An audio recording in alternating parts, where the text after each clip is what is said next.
last and final session today is with Kenzi Inman from the NBA and Meral Arik from Passage Labs, and they're going to be here talking about all the things that the NBA is doing in Web3, which I know is pretty amazing stuff, and they're definitely trailblazers, as you would imagine. So wanted to say a big thank you to our sponsors again, Midnight Oil, Passage Labs, Ethos Spatial, Solana Foundation, Gen City Labs, and Nightcap 3D.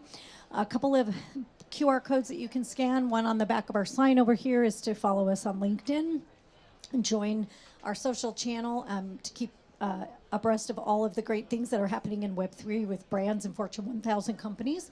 And then also Meral has been kind enough to help us with our D2 NFT. So you can scan a QR code and download the D2 NFT for future discounts on events coming up next year. And with that, I also wanted to mention, if you haven't had a chance yet, stop by the Solana Pay booth back here. They're demonstrating to you how you can easily and quickly transact with crypto in a crypto wallet, and they made it super easy with Solana Pay. So please, if you haven't done that, stop by, say hello, ask for Josh. He'll take good care of you. So with that, I would like to introduce Meral and Kenzi. Over to you. Thank you. How are you all doing today? Woo! All right. Well, thank you all for coming and for being here and for sticking around. I know there's a lot going on, but this is going to be an awesome session. Before we dive into our amazing fireside chat, I kind of just wanted to start by getting a feel for who is in the room. So by a show of hands, I'm curious, how many of you are working at a company that has done an emerging tech-related activation? This could be Web3, AR, VR, something in the metaverse. Show of hands. Awesome. How many of you are working at a company that's thinking about it? Everyone? Okay. How many of you have a crypto wallet? Okay. And how many of you own an NFT? Solid. Okay, awesome. Cool. Well, no matter where you are in your crypto journey, we have an awesome conversation today in store for you guys. We're going to come from the perspective of the NBA and different activations they've done across all of these different emerging technologies that I've just listed. And you can expect to leave here today with takeaways relevant to yourself, your business, to hopefully give you some inspiration for how to optimize what you're already doing, or maybe consider taking on some additional initiatives within your own business. And on the note of getting into emerging tech, just like Lori just mentioned, make sure that you grab your D2 member NFT while you're here. You'll see those little cards all over the place. It'll be an NFT that gives you utility, so you'll get perks at future D2 conferences. And it's super fast and easy. I'm happy to help. With that, hi everyone. I'm Meral Arik. I'm the co-founder of Passage Labs. We help large brands and enterprises get into emerging tech. Our flagship product Fuse helps modernize your data stack, anything from ingesting data from these emerging tech-related activations to advanced AI-powered analytics. I live and breathe for this stuff, sharing how different brands are activating in the space. So without further ado, I would love to turn it over to Kenzi. So Kenzi, welcome. Thank you. Much appreciated. Good to see you. Good to see you. Could you start by telling us a bit about your role at the NBA, and specifically would also love to hear, how did you get involved on the emerging tech side of things? Absolutely. I'm Kenzi Inman. As Meral mentioned, I'm currently the Global Event Strategy and Development Director at the NBA. I started with the NBA about 5 years ago, originally in the Global Strategy and Innovation Group, where we were squarely focused on using all types of technology to advance our game and product across the board. I worked on a few things such as sports betting product initiatives, helping startups enter our ecosystem and engage with sports bettors more responsibly. And I also worked on early days of the blockchain ticketing initiatives at the NBA. Then COVID happened. I ended up in the bubble at Disney World for 114 days, using technology to bring back basketball and the world as we know it. Things like magic bands and Aura rings really helped us get around and operate in a pandemic environment, and a close-to-coast COVID pandemic environment. And within the bubble, I really learned and understood better the platform that events provides to meaningfully engage with our fans. So I created my own position in the global events department, and I'm now focused on transitioning our group into a revenue-generating department, using all of this emerging technology in ways that our fans can truly understand and meaningfully engage with our brand around. Incredible. And that's a perfect segue. So I think it's really interesting how the NBA has been doing different activations across these emerging technologies for years. Would love to kind of hear, and I think it'd be super interesting for our audience as well. Could you share some examples of different initiatives across like Web3, the metaverse, AR, VR? Yeah, it'd be great to hear high level. Definitely. So right now we're focused on using this emerging technology to address a few fundamental challenges with the way fans interact with the live sports business. So one of these major challenges, especially for touring properties like at the NBA All-Star or Finals, which don't occur in the same building year over year, seat licensing. How do we guarantee our fans access to events multiple years in advance when we have no idea what platform we're operating on, sometimes 9 months before the event even happens? So we decided to use NFTs as more of a utility play. In 2022, right before All-Star in Cleveland, we developed the NBA All-Star VIP Pass, which are 30 unique one-of-one NFTs designed to provide this utility to fans, which was never before possible. With each NFT, the rights holder locks in exclusive access to NBA All-Star events up to 5 years in the future.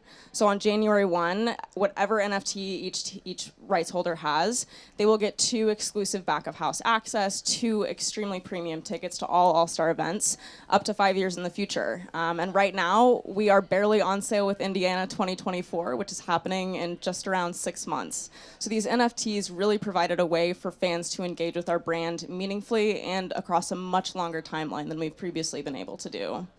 One other thing we're really excited about is using this type of emerging technology to scale the unscalable. It's really hard to please fans with a t-shirt cannon these days. So we've tried to find new ways and new partners to integrate into existing platforms and new and exciting ways to surprise and delight our fans in ways that we haven't done before. Most recently, we've been using a lot of AR and VR technology integrated into the NBA Events app, which is our one-stop shop platform for anyone attending an NBA event to understand what's going on, to get a map and a schedule, to understand the programming, but more excitedly for us, to engage with the brand, to win some free stuff that's not out of a t-shirt cannon, but instead exists as an AR pop-up activation within the app. So you're having fans only being able to access these activations in certain locations, which is how we meaningfully engage with the host and local partners. But they're also being exposed to technology, which helps develop that sort of ecosystem and makes them more palatable, let's say, to new technology and further activations in the future. Incredible.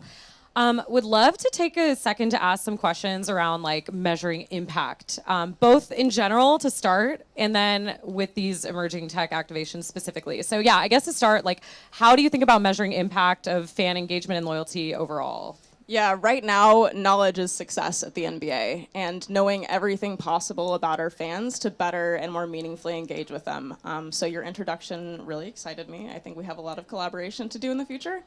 But also right now, we're focused on leveraging this technology to figure out what our fans like and what our fans don't like. So more so than revenue targets, candidly, right now, we're focused on seeing what fans engage with, how they engage with these items, and after they engage with those items, what do they do next? So we can tell the story of a single fan, month over month, event over event, year over year, and start to build a platform around this one individual at scale, which now applies to multiple individuals. So I think that largely applies to fan loyalty and engagement at the NBA. My department, for us, success means getting these fans out of their living rooms and off their sofas into live events, which has become an increasingly irrational decision post-COVID. You can do anything you want on the sofa. So asking fans to get off their couch and come to an NBA event takes a lot more than it did pre-COVID, candidly. And we find more and more that using this type of emerging technology is the only way that fans want to interact with a live event or experience these days. So knowing more about them and using that knowledge to drive engagement and the way that they want to engage with our brand has been really important. Yeah, I really appreciate kind of your approach and your perspective on that, because I think we've seen a lot of brands that are engaging in emerging tech-related activations specifically kind of do maybe like a one-time drop, try to get a one-time press release. But I know that the larger conversation, like in the sessions in this room and kind of going on with folks that are sticking around during the bear market are kind of like, you know, how do we actually use these emerging technologies to drive our business objectives? Because it is powerful tech, and ultimately, like, you need to be doing that because we're a business and we need to create value for our users, our fans, our customers. So yeah, I guess I'd be curious, like, your thoughts on that in general. Like, I think it's really cool how you guys seem to be thinking long term in general. Like, is there anything you would add on to what you just said in terms of like using emerging tech to drive business outcomes and to just drive the effectiveness of maybe loyalty and engagement programs you already have going on? Yeah, absolutely. I think one of our priorities in the long term is not necessarily doing the same thing for the long term, but trying new things and then staying engaged in the conversation time and time again, event over event. So we talk about these NBA All-Star VIP passes, which were NFTs, much more popular in 2022 than they are now. And that's something that, frankly, we don't really care about because they're still providing the utility value that we created them to serve originally. Are we continuing to evaluate whether future NFTs make sense? Absolutely. But right now, there's not another alternative to provide that type of value, so we're still excited about that. Other long-term plays may ebb and flow as technology develops and sort of grabs different types of fans of attention. But I think one thing that we've learned to do at the NBA, somewhat ironically, is to fail fast, which is almost impossible in a large corporation. But when we find these little pockets of solving main priorities and telling primary stories with technology, it's really important to continually evaluate that technology and commit to staying committed for the long term, but not necessarily committed to the same type of activation or the same type of development if that's not where your fans are going. I'd be curious to hear, do you have any insight as to like, are the people engaging with these emerging tech related activations, were they already like NBA super fans or super active to begin with? Are they regular fans who become more active as a result? Or are they folks who maybe weren't even really basketball fans who are maybe tech folks who became more excited as a result of the activation? Really good question. And one metric that I should have mentioned is customer lifetime value, which is another thing we're really focused on. We found post-COVID that fans who attend live NBA events are 3.7 times more valuable than a standard NBA fan who doesn't otherwise attend events. They spend more on merchandise, they obviously spend more on concessions when they're attending our events, and they engage with our brand more meaningfully across social media platforms. That is a relatively stale statistic, which sounds ridiculous because it's only 2 years old. But what we're now focused on, to your point, is understanding how fans who engage with emerging technology and experiential activations are even more valuable than just general fans who attend live events. We've found that fans who do engage with these emerging technologies are over double the value of other fans attending live events. So this value continues expounding and building upon one another, again, when you find ways to more meaningfully engage with fans and use this type of technology that they're becoming accustomed to in other parts of their lives and now want to see when they're watching basketball. Super interesting. Okay, this one might just have too small of a sample size to say, but I'm curious, like, amongst the different categories of emerging tech we're talking about, like Web3, NFTs versus like AR, VR, metaverse, like, would you say you have a sense of like, okay, this category or this type of activation can drive a certain consumer behavior more, like, let's say, attending a game or spending, or yeah, do you see like a correlation between a specific type to a specific behavior? Yeah, definitely correlation more than causation at this point. But what we found in early days is that things like NFTs really attract a more premium customer. They're really interested in, again, the utility value provided by multiple years of access to all-star events. But once they're there, we find them also wanting to engage in more premium events and more activities like Legends with dinners than they want to buy merchandise at the NBA store throughout the weekend. Web3 technologies and AR and VR integrations, we've found engage fans who like to return to that platform again. So we've seen a lot of success with AR integrations, like I mentioned, into the existing NBA app. We found that if you engage once with that type of activation within the rewards program, almost 99% sure you're going to return again and activate within the rewards program again. So we're definitely learning, and I think that's one of the reasons we like to fail quickly and start to dabble in other areas so that we are learning more about our fans rather than focusing too much or in a too pigeonholed way on one type of technology before we really understand what our fans are getting to.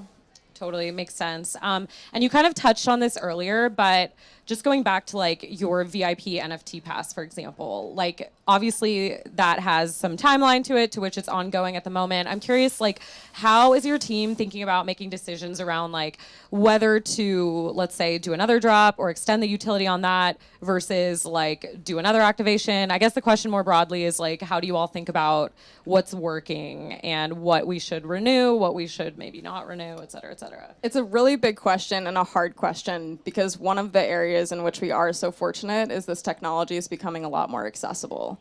There are entire businesses built around helping organizations like the NBA, who traditionally maybe were a bit behind, help them achieve exactly what they want to with this type of technology without really having to invest their own resources in it or their own capital. This makes it really easy or very tempting to go too fast, too quick. And one of the reasons we've seen success at the NBA is because we're able to dabble a little bit, get the results, positive or negative, focus on revenue or focus on engagement, and move to something else quickly or not. So one thing about the NFTs, which, I mean, I didn't raise my hand when you asked if I had a crypto wallet. I currently don't. Like, I am personally out on it. My boss gives me crap about it every day because he's incredibly invested in this, and I think that's also what helps us succeed in this business, is having diverse voices at the table.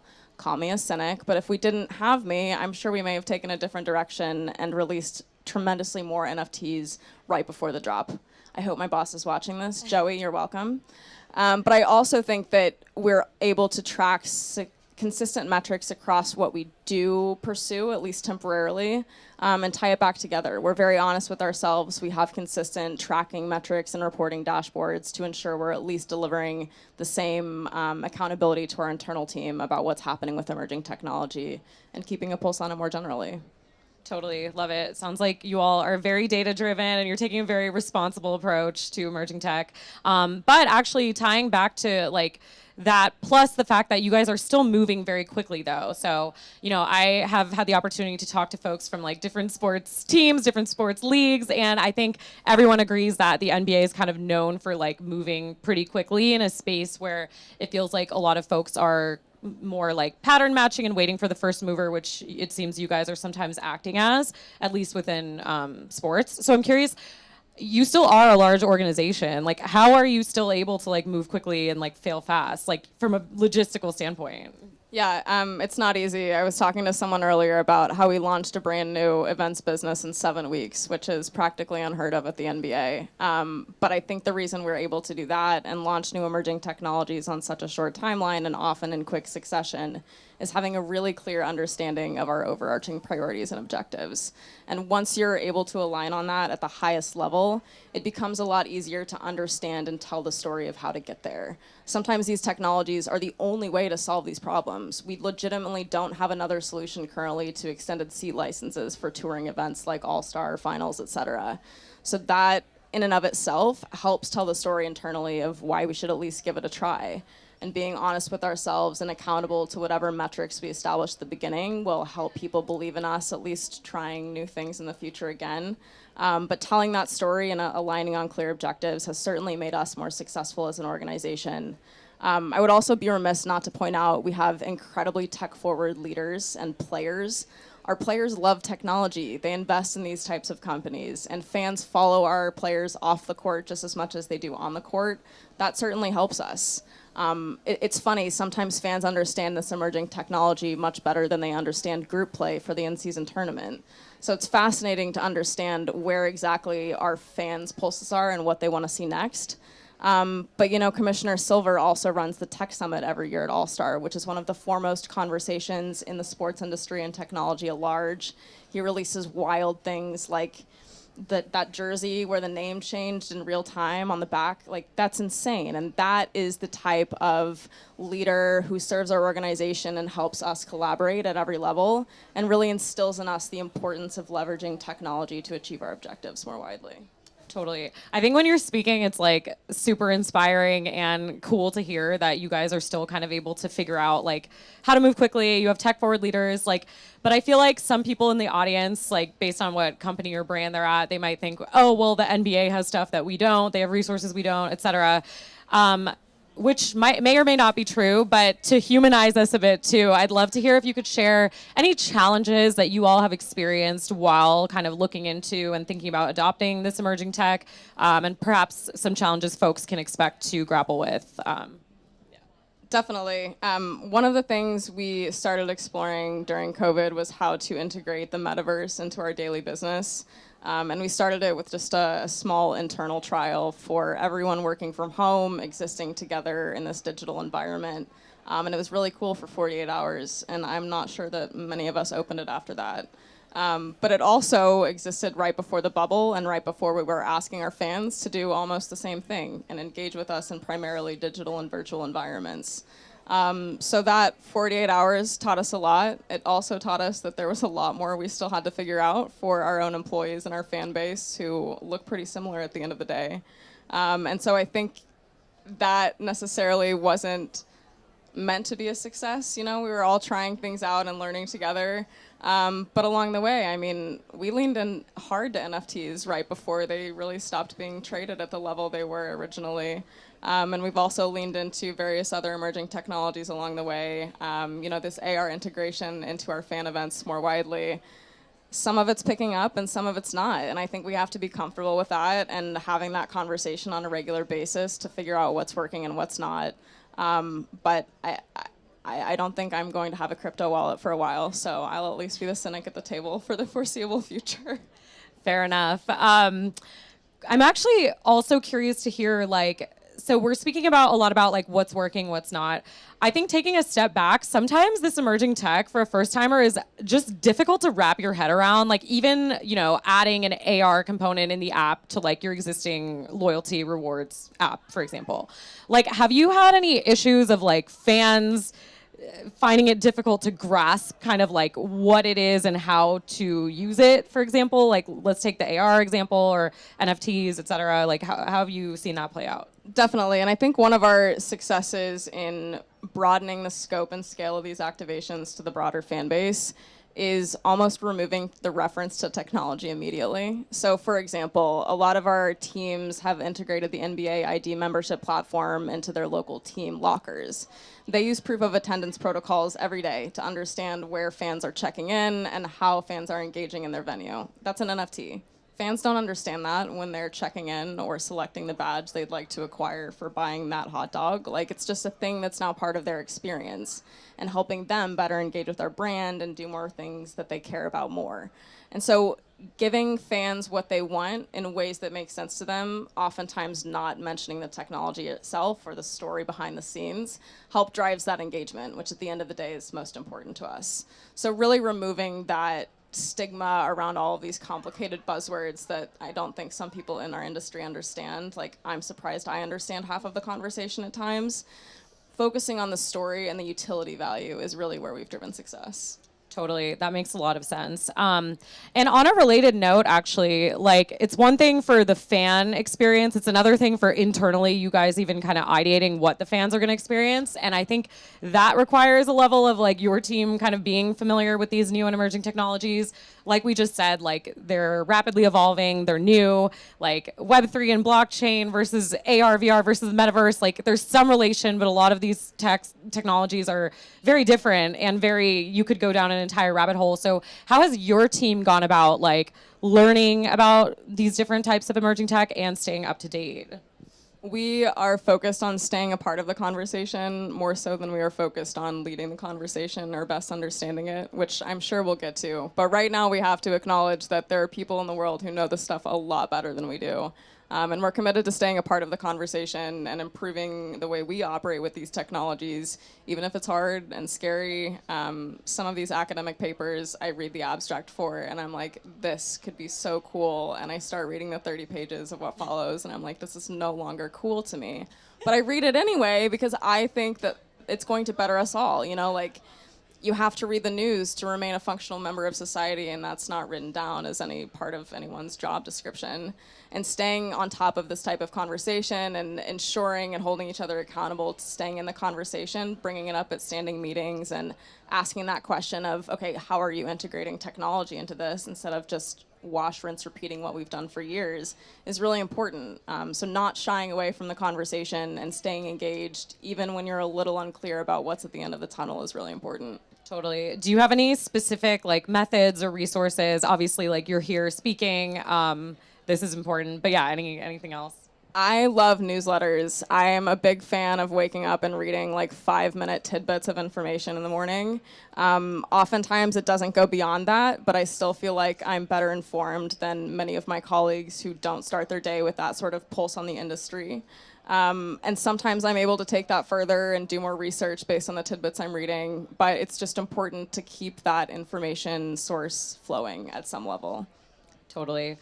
Okay, well, this has been so insightful. I'm curious if, before we open it up for a couple questions, if you could share us any parting advice that you have, either like insights that you've gathered through your journey with emerging tech and the NBA, or just advice for someone considering getting into it in their own organization.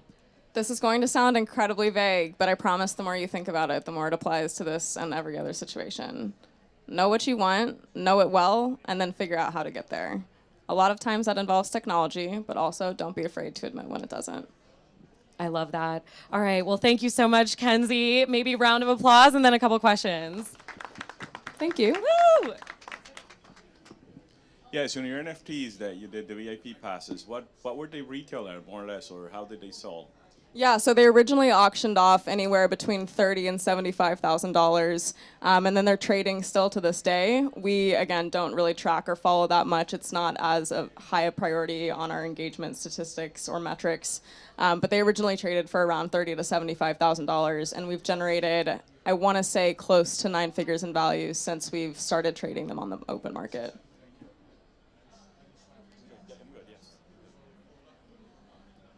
So with the NBA, because it's such a social media driven league, and it's hard to express that value to advertisers, how do you express the value of these emerging technologies to advertisers? Things like the 3.7 times an average fan going to an actual event, versus an average fan. We've worked pretty close in collaboration with Temple University and some economists and academics in the industry to more directly and comprehensively capture event value. So total economic impact is something that has been around the industry for a long time, but something that we're excited about now is earned media value, which also takes into account our reach and engagement across social media platforms, and is starting to take into account these types of technological activations and emerging tech associated across our platforms. So to answer your question, it's an ongoing development. I think earned media value starts to capture things that have previously been relatively ambiguous and vague in terms of how we produce our event. But we're working with academics to create our own metrics, which I think is another important part of the conversation. If no one else is measuring quite what you want to measure or achieve, figure out how to measure it yourself, which is part of the conversation we're engaging with Temple University on. How are you guys looking at internal education? With all this emerging technology, we brought the comment that it's super hard to understand, which super valid. And I guess I'm wondering whether there are ongoing initiatives to onboard the NBA as an organization to be able to understand this stuff.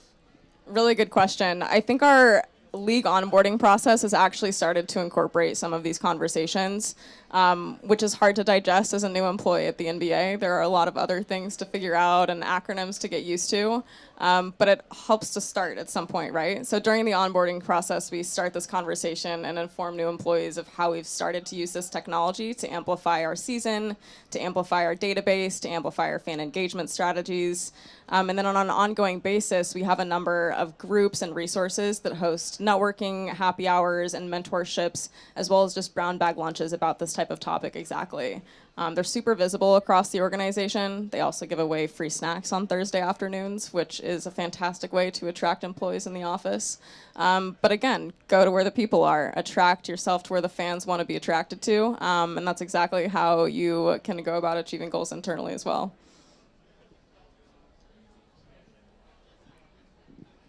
I'm working with a client who is an event producer, and she really wants to leverage new technology to tell better stories at big events like a basketball game.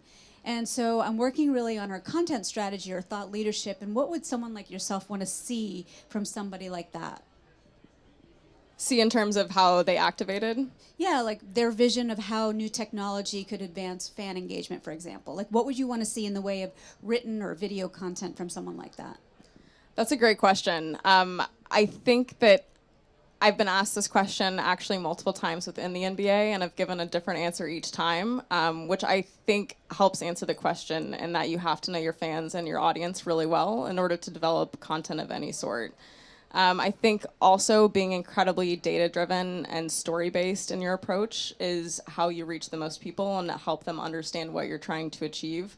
So any sort of anecdotes or stories that help engage this type of audience or fan, potentially without even mentioning the experience or technology itself, just getting to a meaningful level of conversation with these folks has been really helpful on our side as well. Like I said earlier, sometimes we don't even mention the technology.